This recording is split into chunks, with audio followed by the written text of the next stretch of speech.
우리 그 첫날 어제 우리 이제 광고는 음식이 준비돼 있다고 했는데 퀵 기사님이 주무셨는지 연락이 도저히 안 돼가지고 1시간 반 정도 늦게 워낙 예정보다 늦게 오는 바람에 많은 분들이 못 드시고 가셨어요. 워낙 이렇게 우리가 또 영적 집회를 하고 하면 이런저런 또 일들이 있습니다. 그래서 상관없습니다. 어차피 우리는 기도할 거고요. 또 하나님께서는 이미 응답을 예비해 놓으셨습니다. 함께 기도하는 여러분들이 너무 자랑스럽고 감사합니다. 우리 옆에 분들 이렇게 한번 감사합시다. 당신이 있어서 기도할 수 있습니다. 시작. 예, 진짜 그렇습니다. 우리 혼자로서는 잘 안 되지만 소중한 지체들이 함께 마음을 모아주셔서 기도할 수 있습니다. 우리 이렇게 한번 또 격려하겠습니다. 당신과 함께 승리하고 싶습니다. 시작. 아멘. 네, 감사합니다. 또 온라인에서도 지금 함께하고 계신 지체들 주의 이름으로 축복합니다. 히브리서 3장 1절입니다. 우리 같이 한번 큰 소리로 읽도록 하겠습니다. 시작. 그러므로 함께 하늘의 부르심을 받은 거룩한 형제들아, 우리가 믿는 도리의 사도이시며 대제사장이신 예수를 깊이 생각하라. 히브리서 전체 주제 구절이라고도 했죠. 오늘 본문 내용입니다. 여기 보니까 한번 보시겠습니다. 함께 하늘의 부르심을 받은 거룩한 형제들아. 여기 보면 우리의 부르심에 대해서 함께 부르심 받았다라고 이야기하면서 또 거룩한 형제들이라는 표현으로 거룩함을 위해서 부름 받았다, 이 두 가지를 이야기하고 있는 것 한번 좀 보도록 하겠습니다.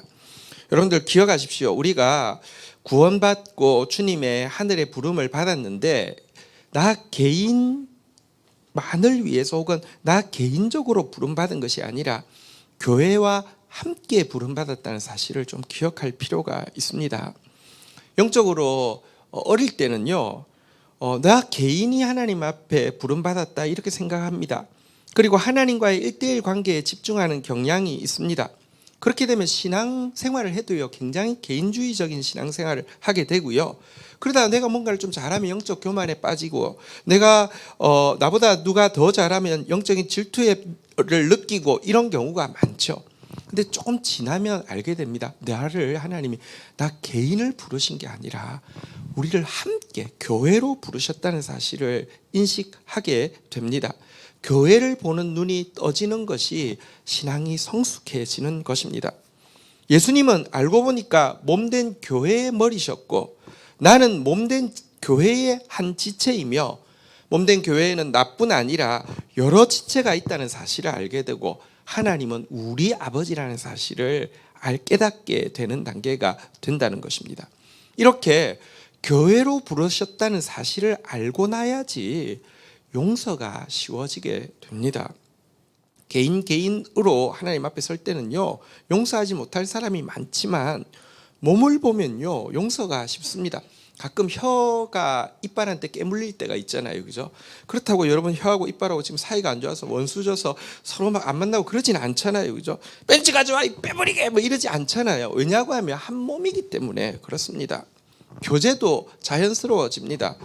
사실은 바지는 다리가 입는 것인데도요, 막 손도 달려들고 막 다 달려들잖아요. 손가락 베었는데도요, 막 발도 막 뛰어, 막 약 찾는다고 막 뛰고 막 그러잖아요, 그죠? 나 무슨 상관이야 하고 무관심하지 않습니다. 몸을 보면 교제가 자연스러워지고요. 또 몸을 보면요, 자신의 부름에 대해서 자족하면서도 최선을 다할 수 있습니다. 몸에는 눈도 있고 입이 있는가 하면 새끼 발가락도 있고 맹장도 있습니다. 어느 것 하나 뽐내거나 열등감을 느끼는 일 없이 자기 맡은 일 열심히 하고요, 이런 마음으로 섬깁니다.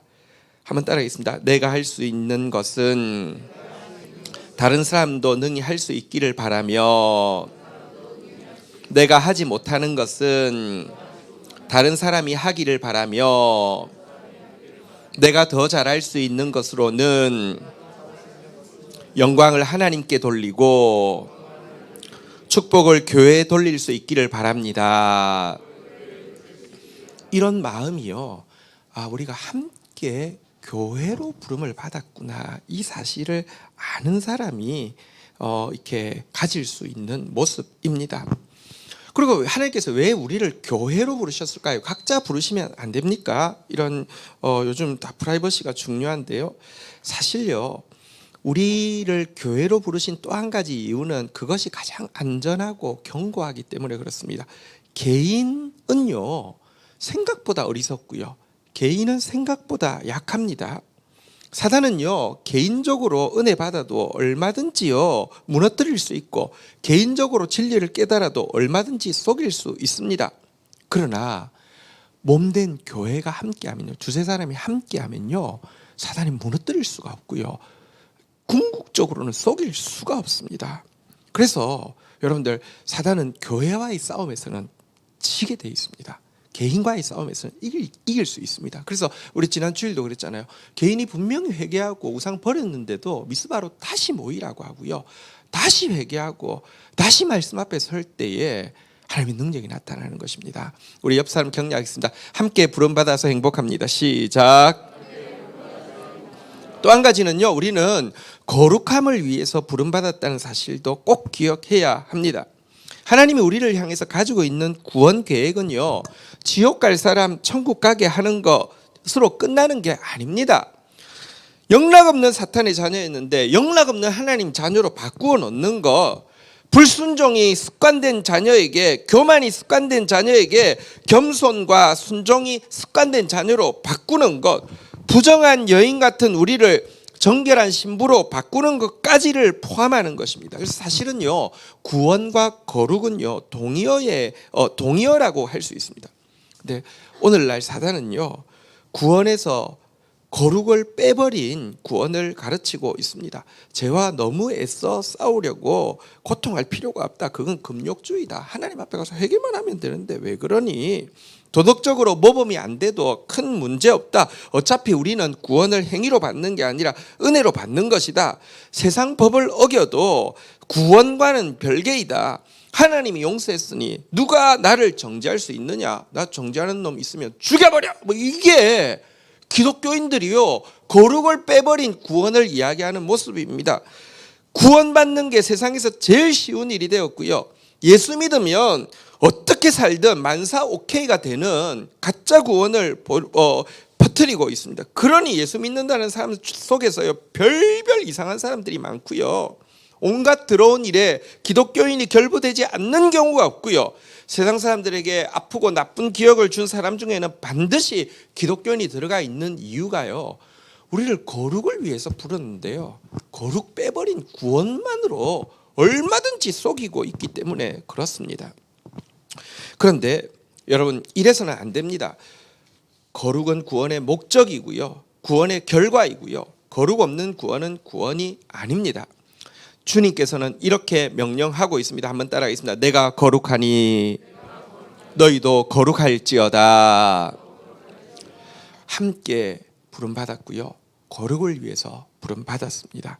개인주의적인 신앙생활 떨쳐버리고요, 몸의 유익을 생각할 줄 아는 사람으로 자라가야 하며 거룩을 이루기 위해서 함께 몸부림쳐야 합니다. 혼자는 어렵습니다. 그러나 함께 격려하면요, 지금 우리가 이제 사실 기도와 말씀으로 거룩해진다고 했는데, 기도하기 위해서 말씀 앞에 서는 것도 함께 하니까 이거 가능하잖아요, 그죠? 거룩을 위해서 함께 매진해 나가야 합니다. 자, 그렇게 이야기하고 나서는요, 우리가 믿는 도리의 사도이시며 대제사장이신 예수를 깊이 생각하라라고 이야기하고 있는데요, 우리가 믿는 도리란 우리의 신앙 고백에 잘 나와 있는 우리의 믿음이죠. 이것에 대해서 예수님을요, 한번 따라하겠습니다. 사도, 대제사장. 대제사장이라는 것은 알 수 있습니다. 우리 2장을 마칠 때 어제 본문에도 보면요, 2장 17절에 보면 이렇게 이제 마무리가 되고 있었잖아요. 2장 17절 보면, 그러므로 그가 범사의 형제들과 같이 되심이 마땅하도다. 이는 하나님의 일에 자비하고 신실한 대제사장이 되어 백성들의 죄를 속량하려 하심이라. 이렇게 예수님을 대제사장이라고 부르는 것은 익숙한데, 사도? 왜 사도일까? 이유는요, 사도의 뜻이 있는데요. 한번 따라하겠습니다. 보내심을 받은 자. 지금 이제 밑에 부분에서는 하나님께서 구약 시대에 보내신 자, 보내심을 받은 자, 사실 모세라는 하나님의 보내심을 받은 사도와 예수님을 비교해서 예수님의 초월성을 설명하기 위해서 사도라는 표현을 쓴 것인데요. 여러분, 어쨌든 이 예수를 우리 다시 3장 1절로 가서요, 한번 따라하겠습니다. 예수 그리스도를 깊이 생각하라. 우리가 온전한 교회가 되고 온전히 거룩을 이룰 수 있는 방법이 무엇이냐? 매일매일 예수의 삶을, 예수의 가르침을 깊이 묵상하는 시간을 가지는 것입니다. 우리가 각자 처한 상황도 다르고 형편도 다르지만 그 상황 가운데 구원은 무엇이냐? 그 상황을 뛰어넘는 예수 그리스도를 깊이 생각할 때 구원이 시작되어집니다. 우리 어저께도 예수 그리스도에 대해서 우리가 들었는데요. 깊이 생각하는 것입니다. 어제 내용을 간단하게 다시 이제 생각하면 이런 것입니다. 여러분 인생에서 혹시 하나님의 축복 가운데 참 좋은 교회 안에서든지 교회 밖에서든지 참 좋은 오빠 아니면 진짜 든든한 형님을 이렇게 떠올릴 수 있는 사람이 있습니까? 그 있다면 굉장히 축복이죠. 그 오빠 생각하면 진짜 이렇게 너무 뭐랄까요? 참 좋고 그 형님 생각하면 너무 든든한 사람이 있습니까? 있다고 하면 그분의 100배, 1000배 더 좋은 오빠, 더 좋은 형님이 누구시라고요? 예수님이라고요. 또 여러분 영화 같은 데 보면 그런 장면 나오잖아요. 그죠? 학교에서 일진이 있는데요. 애를 막 빵 셔틀 시키고요. 막 삥 뜯고 막 괴롭히는데 누가 나타나요? 오빠가 나타났어요. 형이 나타났어요. 그래가지고 그 앞에서요, 그냥 꼼짝 못하고 일진이 그다음부터는 그냥 이게 막 빌빌 매고 도리어 내가 지나가면 옛날에는 그렇게 빵 셔틀 시키고 막 그랬던 애들이요 술술 피하게 되는 그런 오빠 있잖아요. 그런 형님 있잖아요, 그죠? 그 형님보다 100배, 1000배 힘센 분이 우리 예수님이라는 거예요. 근데 그 예수님은 우리의 뭐랄까요? 우리가 받는 시험도 아시고 우리가 받는 고난도 아셔서 얼마든지 우리를 이해하실 뿐만 아니라 얼마든지 우리를 도우실 수 있는 분이다. 어제 내용이잖아요. 그죠? 깊이 생각하는 것입니다. 그게 깊이 예수를 깊이 생각할 때 하나됨도 거룩함도 이루어진다. 이렇게 이야기를 하고 있습니다. 오늘날 기독교가 사실은요 외부로부터는 비난과 미움을 받고 있고 기독교 내부에서도 뭐가 진짜 바르게 믿는지 혼란스럽고 왜곡되고 뒤집어진 복잡한 시대를 살고 있지만 이런 때에도 바른 신앙 붙잡을 수 있고 이런 때에도 바른 열매로 세상에 증명할 수 있는 방법은 유일합니다. 한번 다시 따라하겠습니다. 예수를 깊이 생각하라. 이 기간은 예수를 깊이 생각하는 시간입니다. 오늘 온종일 사실 저는 이제 보통 때는 이제 미디어 금식을 하기로 했고 이제 수금은 이제 풀 금식을 하기로 했는데 어제 하루 종일 미디어 금식을 하니까 사실은 너무 생각할 게 없어요. 이렇게 아무 생각 없이 보던 걸 안 보고 나니까 시간이 너무 많아요. 뭐 하는 시간이에요? 예수를 깊이 생각하는 시간, 우리 함께 그런 시간 가지기를 축복합니다. 2절로 넘어가도록 하겠습니다. 2절 제가 읽고 3절 여러분이 읽고 같이 4절 읽겠습니다. 그는 자기를 세우신 이에게 신실하시기를 모세가 하나님의 온 집에서 한 것 같이 하셨으니 3절 같이 읽겠습니다. 시작. 그는 모세보다 더욱 영광 받을 만한 것이 마치 집 지은 자가 그 집보다 더욱 존귀함 같으니라. 4절도 같이 읽겠습니다. 집마다 지은 이가 있으니 만물을 지으신 이는 하나님이시라. 자, 이어지는 내용에서는요 하나님께서 보내신 자, 다시 말하면 사도, 구약시대의 사도라고 할 수 있는 모세, 하나님의 집을 위해서 보내신 자 모세의 충성과 모세의 신실함과 예수 그리스도의 신실함을 이제 대조하는 내용인데요, 예수님의 그 신실하심에 비견할 만한 것이 모세의 신실함이다라고 이야기하고 있고요. 모세는 한번 따라하겠습니다. 하나님의 온 집, 하나님의 온 집을 위해서 신실했다 이렇게 이야기를 하고 있습니다. 하나님의 온 집은 뭐냐고 하면 이스라엘 온 백성을 이야기하고 신약의 표현으로 하면 함께 부름받은 교회를 하나님의 온 집이라고 하는데요.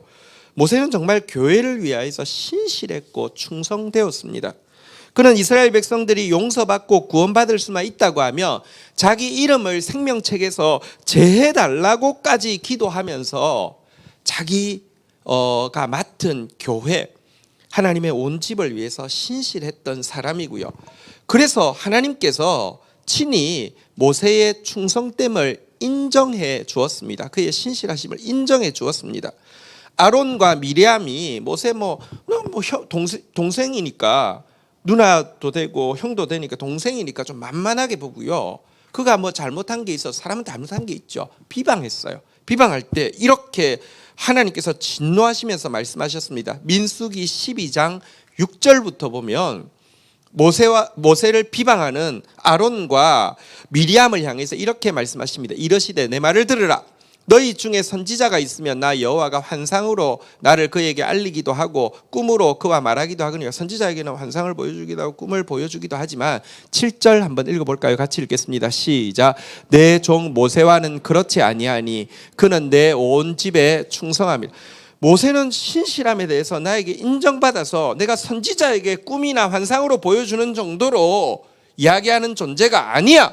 8절에 보니까요 이렇게 하신다는 것입니다. 그와는 내가 대면하여 명백히 말하고 은밀한 말로 하지 아니하며 그는 또 여호와의 형상을 보거늘 너희가 어찌하여 내 종 모세 비방하기를 두려워하지 아니하느냐라고 하면서 모세는 하나님께 인정받은 교회를 위해서 인정받은 종이라고 이야기하고 하나님이 대면하여서 말하고 얼굴을 보여주는 대상이다라고까지 이야기하고 있었습니다. 사실 모세는 하나님의 집을 위한 종이지만 너무 신실하면요. 그렇잖아요. 우리도 회사를 경영하는데 직원인데 너무 신실하면 친구가 되고 마음을 나누잖아요. 그죠?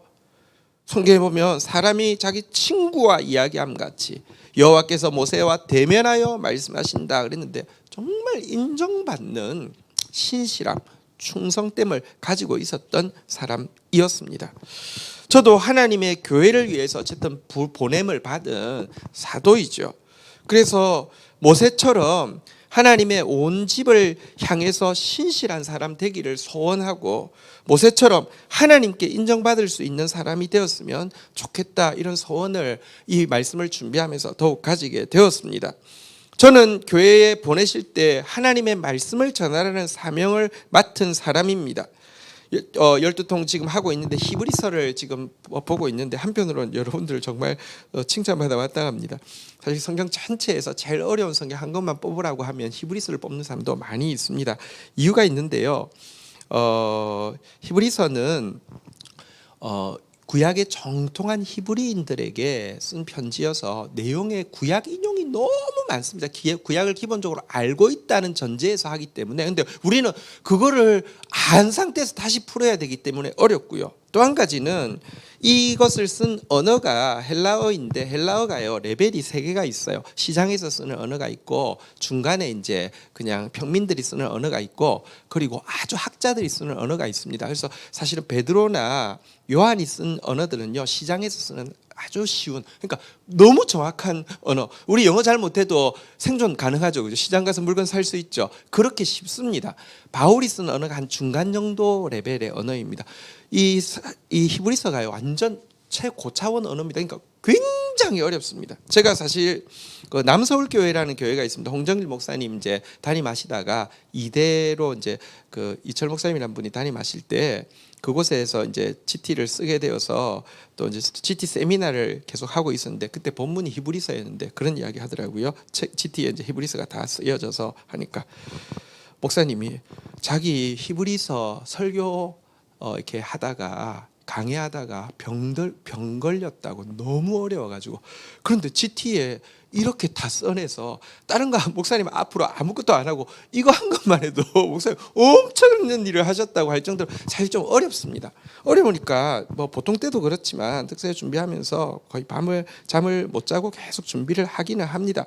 근데 뭐 제가 이제 그렇게 준비한다고 해서 여러분이 알아주시고 귀하게 여겨주셔도 좋지만 안 그러셔도 됩니다. 왜냐고 하면 사실 내가 하나님 종이지 사람 종은 아니고요. 사람이 아무리 좋게 평가해도 하나님이 인정하시지 않으시면 가짜지만 하나님 인정해 주시면 진짜니까요. 어쨌든 저 하나님 앞에 신실한 종으로 인정받고 또 신실한 종으로서 섬기기를 원하는 마음이 있습니다. 어쨌든 이렇게 모세가 하나님 앞에 신실함을 인정받으니까요. 하나님의 그 말씀을 율법을 이렇게 받을 때에 모세의 얼굴에 광채가 났다라고 이야기하고 있습니다. 영광이 막 임했다는 것이죠. 얼마나 강하게 광채가 임했든지 이스라엘 백성들이 얼굴을 볼 수 없을 정도였다라는 표현도 있습니다. 출애굽기 34장 29절부터 보면 이런 내용이 나옵니다.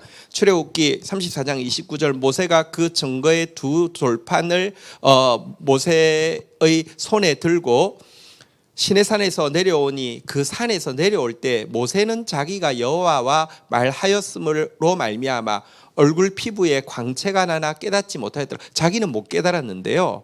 30절 한번 볼까요? 같이 한번 읽도록 하겠습니다. 시작.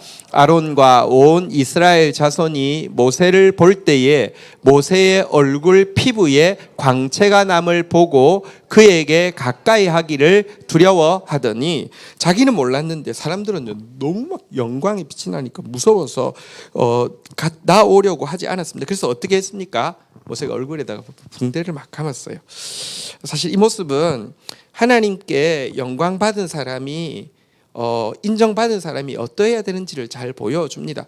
일단 자기가 얼굴이 빛난다는 사실을 몰랐다는 것도 중요하고요. 또 빛난다는 사실을 알고 나니까 얼굴을 감았다는 사실도 굉장히 중요합니다. 인간은 자체 발광이 아니라 반사 발광이죠. 근데 자기 스스로에게서 빛이 난다고 착각하는 사람이 우쭐대며 그때부터는 자체 발광 한다고 착각하면 지랄 발광을 하게 됩니다. 모든 인간은 그러합니다. 그리고 또 모세는요, 이걸 감은 이유가 첫 번째는 자기에게 집중하지 못하게 하기 위해서 자체 발광 아니라고 나에게 빛을 준 하나님께 집중하라고 하기 위해서 감은 것도 있지만 또 한 가지 모세가 지혜로웠던 것은 여러분 없어진다니까요. 내 얼굴에 임한 빛. 모세는 그 이후로는 항상 막 빛이 막 그래서 아니 없어진다니까요. 근데 없어질 사람의 영광에 집중하다가 지도자의 영광에 집중하다가 사실요 하나님께 집중하지 못하게 되는 경우가 너무 많습니다. 이건 지도자도 백성도 피차 조심해야 되죠. 이단자 지금은 이제 다 알려진 이단인데 만민중앙교회 그런 교회 있는데요. 설교하고 있을 때 그 거짓 선지자 같은 예수 선지자 목사님 손에 빛이 그러면서 조명을 어떻게 조작해가지고 그것도 막 즐기고 사람들 미쳤죠. 그러니까 모세 보십시오. 자기 몰랐어요. 그리고 또 딱 빛난다고 하니까 감았어요. 어차피 없어질 건데 여기 집중하지 말라고요.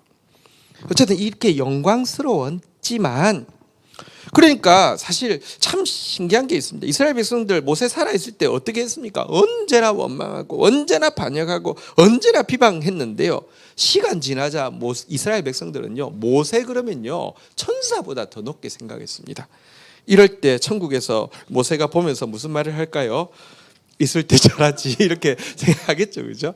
근데 지금 모세의 영광을 오늘 아까 읽었던 3절에 보면 모세가 이렇게 참 충성했지만 그러나 4절 한번 볼까요? 3절에 보니까 모세가 충성했지만 예수 그리스도는 더 영광스러운 것이 모세는 교회를 위해서 신실했다고 하며 교회의 종으로서 신실했다고 하며 예수님은 어떤 분이냐? 피로서 교회를 사신 주인이시고 피로서 교회를 그의 살과 피로서 교회를 건축하신 건축가이시기 때문에 그분의 영광은 모세의 영광과 비교할 수 없다라고 이제 모세와 비교하고 있는 것입니다. 5절에 보면 또 이렇게도 비교하고 있습니다. 5절 읽도록 하겠습니다. 읽겠습니다. 시작. 또한 모세는 장래에 말한 것을 증언하기 위하여 하나님의 온 집에서 종으로 신실하였고, 여러분 모세가 이제 그 신실한 이 무엇으로 나타냐고 하면 하나님의 말씀을 고스란히 받아서 율법의 말씀을 고스란히 전수한 것으로 그의 신실함의 핵심을 삼는데요. 그렇지만 그가 율법을 받아서 전수할 때 기대한 것이 무엇이냐고 하면 자신과 자신이 전한 율법이 앞으로 이스라엘 백성들에게 터줏대감이 되고 언터치블이 되어서 건드리지 마, 이게 얼마나 귀한 건데, 이렇게 되기를 바라지 않았습니다. 그가 율법을 전수했지만 그가 기대한 바는 자신이 전한 율법이, 한번 따라하겠습니다. 장래에 말할 것.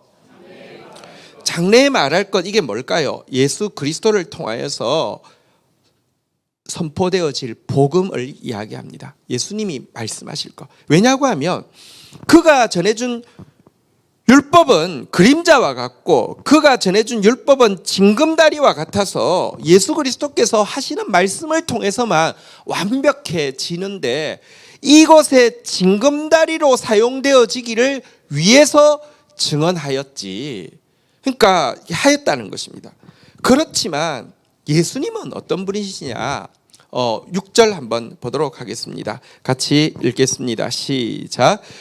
그리스도는 하나님의 집을 맡은 아들로서 그와 같이 하였으니 우리가 소망의 확신과 자랑을 끝까지 굳게 잡고 있으면 우리는 그의 집이라.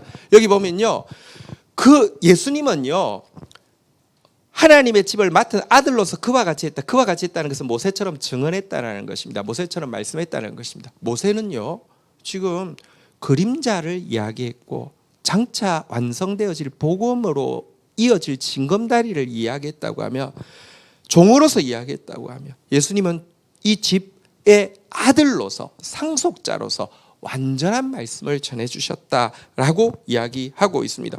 말씀의 권위가 다르다는 것입니다. 모세가 전한 말씀은 완결판이 아니기 때문에 권위가 예수님이 말씀하시는 것과 다르고요, 종으로서 신실하지만 종으로서 전한 말이기 때문에 권위가 다른데, 예수님의 말씀은요 완결판의 말씀인데다가 아들, 상속자로서 말씀하신 것이기 때문에 말씀의 권위가 다르다는 것입니다. 영광이 다르고 권위가 다른데, 이 예수 그리스도의 영광에 집중하고 이 예수 그리스도의 말씀의 권위에 집중하게 되어지면요, 한번 따라하겠습니다. 소망의 확신과 자랑, 우리에게 소망이 생긴다고 하는데 이 소망이 무엇입니까? 아들로서 하신 말씀, 이 말씀은 하나도 땅에 떨어지지 않겠구나. 초월하시는 영광을 가지신 예수님이 하신 말씀, 이 말씀은 하나도 이루어지지 않음이 없겠구나. 이것을 믿는 것을 소망이라고 하고요, 이 소망이 묵상하면 묵상할수록 확신으로 바뀌게 됩니다. 여러분 그냥 말 들을 때도 맞네, 이것은 믿음이라고 하면요, 확신은 뭐냐고 하면요 맞네 하고 돌아갔다가도 기억 안 난다니까요. 근데 또 묵상하고 또 묵상하고 또 묵상하면 그게 확신이 되어집니다. 이렇게 소망이 확신이 되어지는 거예요. 확신이 되어지면 행동으로 나타나게 됩니다. 말로 나타나게 되고요, 표정으로 나타나게 됩니다. 그리고 이와 같은 확신은요 부끄럽지 않은 자랑으로 열매 맺게 될 것입니다.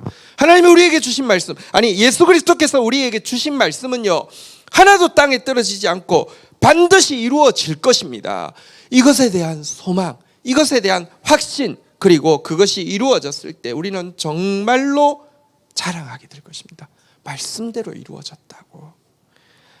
이 예수 그리스도, 오늘 이 예수 그리스도를 깊이 생각하면서 그의 거룩으로 또 교회로 함께 나아가는 저와 여러분들 되기를 축복합니다. 자리에서 일어서셔서 우리 한번 찬양하고 우리 이 말씀 앞에 또 기도를 심는 시간 가지도록 하겠습니다.